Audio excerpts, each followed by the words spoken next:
Neville Goddard, Incubate the Dream, Lecture Excerpts, 1963.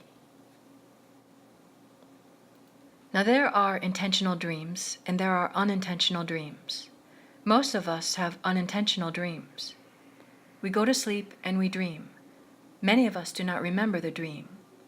Now the dream could be in a simple manner, told in very plain language that needs no interpretation, but quite often the dream comes in the form of symbolism, symbolic, and then it needs the real interpreter of the dream.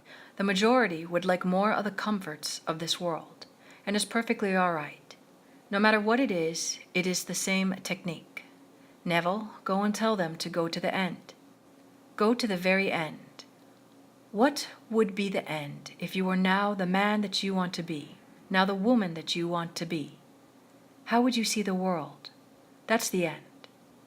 Well, now see it just as you would see it were it true. And that is intentional dreaming. I call it, in one of my books, thinking from the end instead of thinking of the end. When I think from the end, I'm in it, and the whole vast world mirrors that end. If I'm thinking of it, where am I when I think of it? For where I am is what I'm going to resurrect.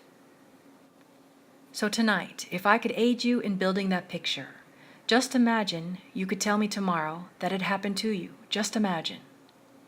Well, that's the end. You could tell me after the event, couldn't you? You can't tell me before the event. That's only a hope. Do it now.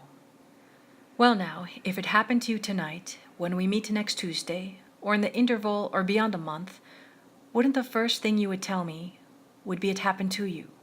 Wouldn't you tell me? You'd seek an audience right away. Whether I had 1,000 people to see or not, you couldn't restrain yourself. Well now, what would the feeling be like were true? Well then just do that. Well then, do that. So with whom would you share it tomorrow if it happened tonight? Well then tonight, in your mind's eye, let that be your request. If it doesn't happen tonight, at least you have incubated the dream. You've accepted it. You heard it, and heard it to the point where you're willing to ask for it more than anything else in the world. And so you incubate the dream. And because all visions have their own appointed hour, and they're all ripening, and they'll all flower, the dream, it will ripen and it will flower. Now, don't be disturbed no matter what headlines you see tomorrow or in the future. God is still in control of the entire play. Everything is going to come out as He planned it. Everything is a play, and God is playing all the parts.